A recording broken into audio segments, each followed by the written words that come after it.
Hello everyone, मैं कुणाल शुक्ला आपका मेरे channel Kunal Shukla study zone में स्वागत करता हूं। सभी विद्यार्थियों का इस चैनल में स्वागत है। और आज हम कुछ मैथ्स के बहुत इंपॉर्टेंट क्वेश्चन डिस्कस करने वाले हैं जो सीटेट से रिलेटेड होने वाले हैं। तो सीटेट विद्यार्थी जितने भी हैं सीटेट की तैयारी कर रहे हैं वो इस वीडियो को क्या करेंगे, पूरी देखेंगे, तभी उनको समझ में आएगा क्या क्या क्वेश्चन करवाए जाते हैं और किस टाइप का पेपर पैटर्न आता है। क्योंकि भैया बिना पेपर पैटर्न समझे आप कुछ नहीं कर पाओगे। चाहे आप जितने बड़े भी ज्ञानी हो तो उससे फ़र्क नहीं पड़ता, ज्ञान से फ़र्क नहीं पड़ता। यहाँ पे कितने बड़े ज्ञानी हो, ज्ञान तभी काम आएगा जब आपको पैटर्न चीज़ों का समझ में आएगा, किस टाइप के क्वेश्चंस पूछे जा रहे हैं। भैया एसएससी लेवल के क्वेश्चन आप सीटेट में नहीं आते हैं, सब जानते हैं। तो हमें क्या करना है, खाली सीटेट नॉर्मल मैथ्स पढ़नी है। कैसी मैथ्स पढ़नी, नॉर्मल मैथ्स पढ़नी है। तो ज़्यादा टाइम ना लेते हुए मैं वीडियो को शुरू करता हूँ और देखते हैं पहला क्वेश्चन क्या कर रहा है। जैसा कि आप देख सकते हो क्वेश्चन नंबर 36 आपकी स्क्रीन पर भी है। क्या कह रहा है, पढ़ते हैं क्वेश्चन। दो लंब वृत्तीय शंकुओं, शंकु तो सभी जानते हैं, शंकु क्या होता है, अंग्रेजी के विद्यार्थी समझ लेंगे शंकु क्या होता है, कौन होता है। एक राइट सर्कुलर जो कौन होता है हमारा, उसे हम लंब वृत्तीय शंकु बोलते हैं। वैसे इंग्लिश में भी क्वेश्चंस आते हैं तो आपको ज़्यादा प्रॉब्लम नहीं होगी इस चीज़ से, और हिंदी वाले तो जानते ही हैं सारी चीज़ें। तो दो लंबवृत्तीय शंकु की ऊंचाइयों का अनुपात, भैया ये हाइट हो गई, ऊंचाइयों का अनुपात ये h1 हो गया, ये हमने क्या ले लिया, h2 ले लिया, ठीक है। और व्यासों का अनुपात, व्यास तो सभी जानते हैं, अंग्रेजी वाले विद्यार्थियों के लिए मैं बता दूं, व्यास मतलब होता है डायामीटर, ठीक है, डायमीटर। तो व्यास का अनुपात ये हो गया आपका d1 और ये हो गया d2, ठीक है, d1 d2 व्यास का अनुपात आपको समझ में आ गया। तो हमें अनुपात और ऊंचाई का अनुपात गिवन है और व्यास का अनुपात गिवन है।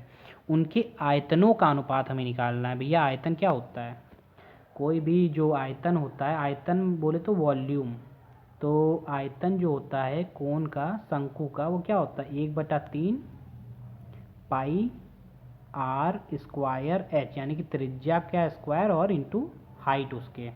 ये बहुत इंपॉर्टेंट फार्मूला है, आप लोग इसको रट लीजिए या तो दिमाग समझ लीजिए यहाँ से, क्योंकि इसके बिना क्वेश्चन सॉल्व नहीं होने वाला, किसी से नहीं हो सकता।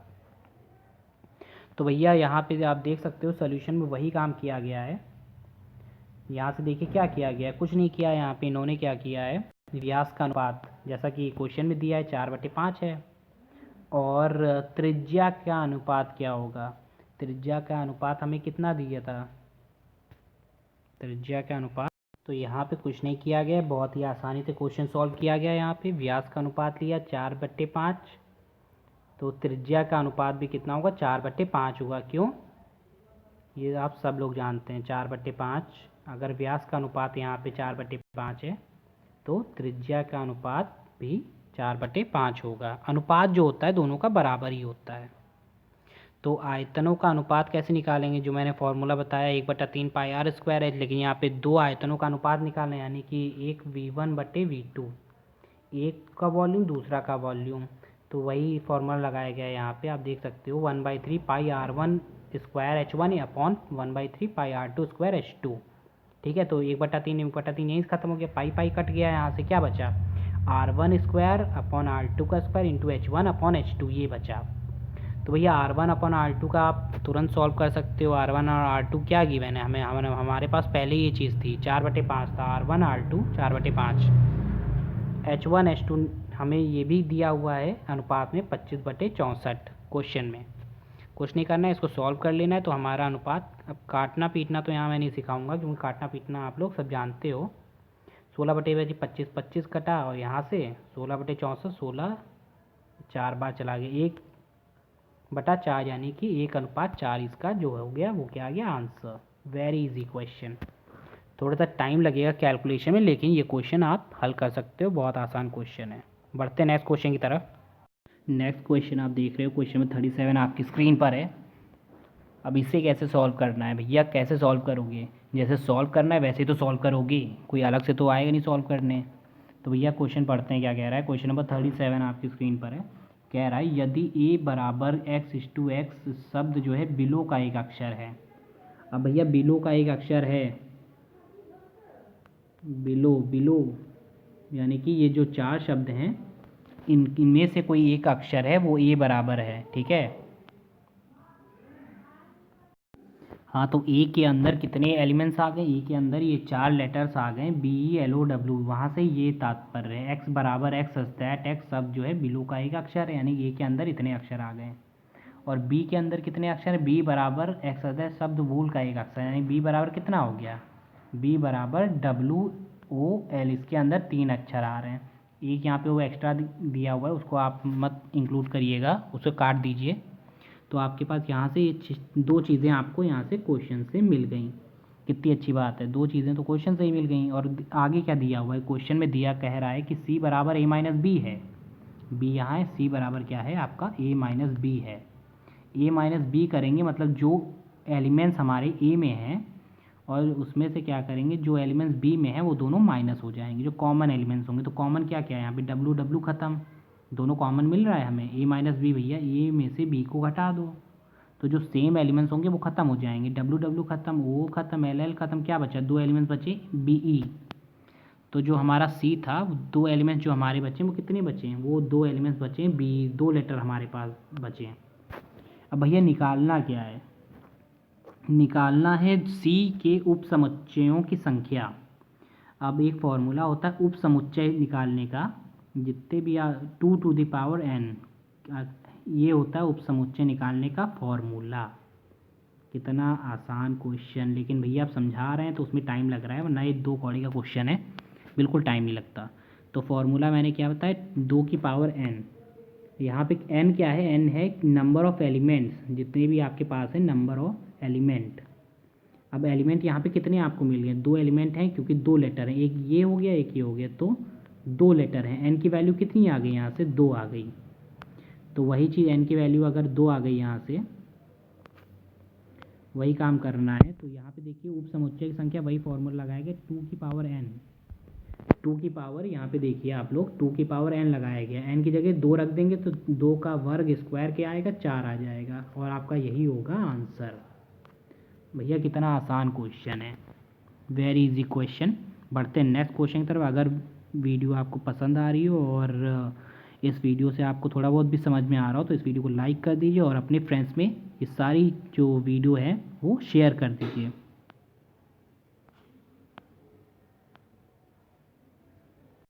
तो बढ़ते हैं नेक्स्ट क्वेश्चन की तरफ, देखते हैं हमारा जो नेक्स्ट क्वेश्चन है वो इम्पोर्टेंट, वो क्या कह रहा है। बढ़ते हैं नेक्स्ट क्वेश्चन की तरफ, देखते हैं नेक्स्ट क्वेश्चन क्या कह रहा है। क्वेश्चन नंबर 38 फ्रेंड्स, आपकी स्क्रीन पर आप देख सकते हैं क्या कह रहा है क्वेश्चन। पहले क्वेश्चन पढ़ते हैं, उसके बाद इसका सोल्यूशन हम लोग करेंगे। बहुत आसान क्वेश्चन है, ज़्यादा टेंशन लेने वाली बात नहीं है, बहुत ईजी क्वेश्चन है। क्या कह रहा है, एक समचतुर्भुज के विकर्ण 10 सेंटीमीटर 24 सेंटीमीटर, इसका परिमाप निकालिए। अब भैया विकर्ण, अंग्रेजी विद्यार्थी विकर्ण समझ लेंगे, विकर्ण मतलब होता है डायगोनल, ठीक है, कोई कंप्लेन नहीं करेगा। मैं हिंदी इंग्लिश दोनों बता देता हूँ इसीलिए, ताकि आप लोगों को कन्फ्यूज़ ना हो, क्योंकि कई इंग्लिश वाले भी इस वीडियो को देख रहे हैं तो उनको प्रॉब्लम ना हो। विकर्ण मतलब क्या होता है, डायगोनल, और समचतुर्भुज मतलब क्या होता है, रोम्बस, ठीक है। आप यहाँ से डायग्राम देख सकते हो, ये है डायग्राम रोम्बस का, और हिंदी में जिसे हम समचतुर्भुज के नाम से जानते हैं। बहुत ईजी है ये। तो यहाँ पे कह रहा है इसका जो विकर्ण है, यानी कि विकर्ण मतलब ये जो लाइन है, ये दो दो डायगोनल है हमारे, ये विकर्ण हो गए इसके। एक कितना है, ये डायगोनल हमने ले लिया 24 सेंटीमीटर है, और ये डायगोनल की लंबाई कितनी 10 सेंटीमीटर है। तो भैया 24 है, 24 का आधा कितना होता है, 12 होता है। तो यहाँ से यहाँ तक की लंबाई देखेंगे तो क्या हो जाएगा, यहाँ से यहाँ तक की लंबाई हमारी कितनी हो गई, 12 सेंटीमीटर हो गई। और ये यहाँ से यहाँ तक की लंबाई 5 सेंटीमीटर, क्यों, ये क्योंकि ये पूरा क्या था, 10 सेंटीमीटर था। तो भैया आधी आधी लंबाई हमें मिल गई, एक 5 है 12 है, और हमें निकालना परिमाप है। परिमाप तो आप जानते हो क्या होता है, ये पूरा जो लाइन होगी बाहर की, परिमाप पूरी बाउंड्री, इसका जो सम होगा वो हमें निकालना है, परिमाप निकालना है, पेरीमीटर निकालना है। तो वो निकालने के लिए क्या करेंगे हम, सबसे पहले हमने इसको हाफ हाफ कर लिया, तो इसकी वैल्यू कितनी आ गई, ये हमें मिल गया 12, क्यों, क्योंकि ये पूरा 24 था विकर्ण जो था, और ये हमारा 5, क्यों, क्योंकि हम आधा पोर्शन ले रहे हैं उसका, ये पूरा 10 था। अब हम ए बी निकालना है, ए बी कैसे निकालेंगे, यहाँ पे पाइथागोरस थ्योरम लगाएंगे। पाइथागोरस थ्योरम हमने लगा दी ट्राइंगल ए ओ बी में। अब भैया जब पाइथागोरस थ्योरम लगा दी तो हमें यहाँ से ए बी मिल जाएगा, क्या मिल जाएगा, ए बी मिल जाएगा। A B square is equal to O A square plus O B square. O A कितना था, 12 का स्क्वायर, ओ बी कितना था 5 का स्क्वायर। अब भैया स्क्वायर करना तो आप लोगों को आता होगा, इतना आप लोग होशियार हो, आप लोगों को सारी चीज़ें पता होती हैं पहले से ही, बस कहाँ वो चीज़ अप्लाई करनी वो मैं आप लोगों को क्लियर कट बता रहा हूँ। ए बी स्क्वायर 12 का स्क्वायर 144, 25 जोड़ दिया कितना आ गया, ये आ गया आपका 169। कितना आ गया, इसको जोड़ेंगे कितना आएगा 169। अब इसका वर्गमूल निकालेंगे तो क्या आएगा 169 का 13, जो कि यहाँ पे आपको ए बी की वैल्यू 13 मिल गई। तो यहाँ पे ए बी की वैल्यू कितनी आपको मिल गई, ए बी बराबर ये हमें 13 सेंटीमीटर मिल गई। लेकिन हमें किसका निकालना, पूरा बाउंड्री निकालनी है ना, तो ये 1 लाइन 2 लाइन 3 लाइन 4 लाइन, 4 लाइनें हैं, तो 4 से हम इसको मल्टीप्लाई कर देंगे, तो 4 गुणे 13 कर देंगे, कितना आ गया 52 आ गया। 52 सेंटीमीटर आपका आंसर हो गया, और ये आपका क्या हो गया, समचतुर्भुज का परिमाप आ गया, जो कि आप लोगों को करना था। देखा दोस्तों, सीटेट का ये क्वेश्चन है, और कितना इजी क्वेश्चन है, वेरी इजी क्वेश्चन था ये, जो आप लोगों ने बहुत ही आसानी से हल कर लिया। इसी टाइप के क्वेश्चन आते हैं, ज़्यादा टफ क्वेश्चन नहीं आते हैं, तो मैं बहुत आसानी से आपको समझा दूंगा, तो चिंता करने की कोई ज़रूरत नहीं है, सारी चीज़ें हो जाएंगी कंप्लीट। दोस्तों क्वेश्चन नंबर 39 आपकी स्क्रीन पर है, और आपको बताएं इसका राइट आंसर क्या होगा। बहुत ही आसान क्वेश्चन है, चलिए पढ़ते हैं क्वेश्चन क्या कह रहा है। एक सर्वेक्षण में, एक छोटा सा सर्वेक्षण था, हमने कोई भी सर्वेक्षण ले लिया, उसमें प्रेक्षणों की संख्या 40 है। क्या प्रेक्षणों की संख्या कितनी आ रही है, 40 आ रही है। ठीक है भैया, 40 प्रेक्षणों की संख्या हो गई। यदि प्रथम 10 प्रेक्षणों की संख्या माध्य, माध्य तो आप जानते हो क्या होता है, माध्य को हम लोग औसत भी कहते हैं, जो एवरेज होता है वही होता है माध्य। इंग्लिश में माध्य को मीन कहते हैं, सभी लोग जानते होंगे, सारे विद्यार्थी, बहुत ही आसान चीज़ें हैं, समझा रहा हूँ। हाँ, तो मैं कहाँ पे था, प्रेक्षणों का माध्य 4 गुणे 4.5 है। ठीक है, 10 प्रेक्षणों का माध्य, टोटल प्रेक्षण हमारे पास कितने थे, प्रेक्षणों की संख्या हमारे पास टोटल 40 थी। ठीक है, 10 प्रेक्षणों का माध्य कितना है 4.5, और शेष का माध्य 3.5 है। शेष कितने बचे, 40 में से 10 चले गए, तो कितने प्रेक्षण बचे, 30 प्रेक्षण बचे, उनका माध्य कितना है 3.5। ठीक है, अलग अलग प्रेक्षणों का माध्य अलग अलग है। तो हमसे पूछा गया तो पूरे सर्वेक्षण का माध्य क्या होगा, कुछ नहीं करना है, बहुत आसान क्वेश्चन है, तो इसमें खाली गुणा कर देना है। 10 प्रेक्षणों का माध्य कितना था 4.5 था, तो इसको 4.5 से गुणा कर दो, 10 गुणे 4.5, और 30 जो प्रेक्षण था उसका जो माध्य था वो 3.5 था, तो 30 को 3.5 से गुणा कर दो, और 40 से भाग दे दो। क्यों दोगे 40 से भाग, क्योंकि भैया टोटल जो संख्या थी ना, औसत कैसे निकालते हैं हम लोग, ऐसे तो निकालते हैं, जो टोटल संख्या होती है उससे हम लोग भाग दे देते हैं। इसका सल्यूशन मैं आप लोगों को दिखा दे रहा हूँ, ताकि आप लोगों को और चीज़ें क्लियर हो जाएँ। देखिए वही किया गया यहाँ पे, ये सल्यूशन आप देख रहे हो। पूरे सर्वेक्षण का माध्य क्या किया गया भैया, 10 सर्वेक्षण का माध्य कितना था 4.5 था, तो 10 को 4.5 से गुणा कर दिया, ये देखिए। उसके बाद उसमें जोड़ दिया, कितने शेष प्रेक्षण 30 थे, 30 में गुणे हमने 3.5 कर दिया। क्यों किया भैया, क्योंकि इसका जो 30 प्रेक्षणों का माध्य था वो 3.5 था, यहाँ पे हमने गुणा कर दिया, और किससे 40 से भाग दे दिया। अब गुणा करना मैं नहीं सिखाऊंगा, गुणा आप लोग कर लोगे, इसको गुणा करना है, जोड़ना है और ख़त्म कर देना है, तो आपका आंसर आ जाएगा 3.75। बहुत ही आसान क्वेश्चन है, 2 कौड़ी का क्वेश्चन नहीं है ये, लेकिन इसको समझाने में मैंने इसलिए ज़्यादा टाइम ले लिया। ठीक है, 5 सेकेंड का क्वेश्चन है ये, 30 सेकेंड का भी नहीं है। बढ़ते हैं नेक्स्ट क्वेश्चन की तरफ। क्वेश्चन फ्रेंड्स, क्वेश्चन नंबर 40 आपकी स्क्रीन पर है, और ये क्या कह रहा है, चलिए देखते हैं। क्वेश्चन नंबर 14 कह रहा है, ये 14 सेंटीमीटर कोर वाले एक ठोस घन से अधिकतम आयतन का एक लंब वृत्तीय बेलन काटा जाता है। लंब वृत्तीय बेलन होता क्या है, ये राइट सर्कुलर सिलेंडर होता है बेसिकली। इस बेलन का संपूर्ण पृष्ठ क्या होगा, तो भैया हमें यहाँ क्या निकालना है, संपूर्ण पृष्ठ निकालना है। कैसे निकालेंगे, तो बेलन का जो संपूर्ण पृष्ठ होता है, बेलन इंग्लिश में राइट सर्कुलर सिलेंडर होता है, और जो संपूर्ण पृष्ठ होता है इंग्लिश में टोटल सरफेस एरिया। संपूर्ण पृष्ठ इंग्लिश वाले लोगों के लिए मैं बता दे रहा हूँ, ये टोटल सरफेस एरिया होता है संपूर्ण पृष्ठ। तो हमें इसका संपूर्ण पृष्ठ निकालना है, तो इसका एक फॉर्मूला होता है, बहुत ही इंपॉर्टेंट फार्मूला है। बेलन का संपूर्ण पृष्ठ जो होता है कैसे निकालते हैं, इसका फार्मूला होता है 2πr इंटू 2πr गुणे h प्लस आर। एच क्या है इसकी ऊंचाई, आर क्या होगी इसकी त्रिज्या।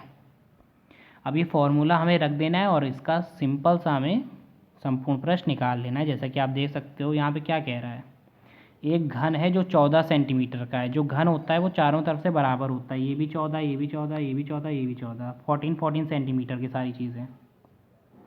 ठीक है, यहाँ पे 14 सेंटीमीटर सारी चीज़ें। उसके अंदर एक आपका बेलन है या राइट सर्कुलर सिलेंडर है।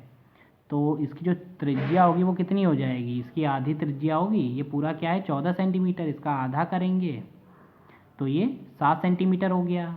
तो वही यहाँ से आधा किया गया है तो ये 7 सेंटीमीटर हो गया त्रिज्या।